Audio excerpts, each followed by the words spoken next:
Silakan. Ini ada yang dicek, Ustaz. Ya. Boleh, siapa?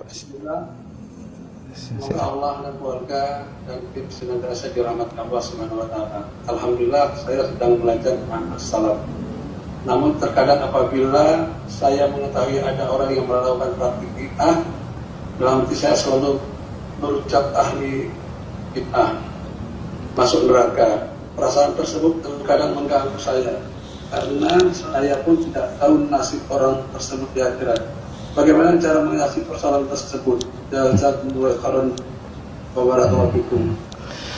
Di sinilah kita harus belajar, ya, ada perkara-perkara yang itu jelas-jelas merupakan bid'ah, tidak ada khilaf di kalangan para ulama tentang hal tersebut. Kita buka buku fikih klasik, tidak kita mendapati pendapat tersebut, ya. Berarti kita ini perkara bid'ah.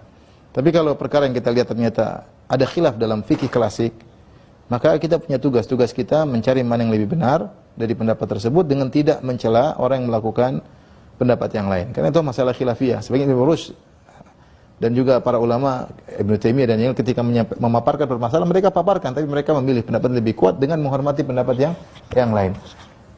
Taruhlah saudara kita yang kita terjatuh dalam bid'ah, ya, maka kita bilang ya tidak langsung otomatis kemudian dia masuk neraka. Tidak, dia seperti dosa. Bid'ah itu dosa. Apakah setiap kita orang melakukan dosa pasti kita bilang dia masuk neraka?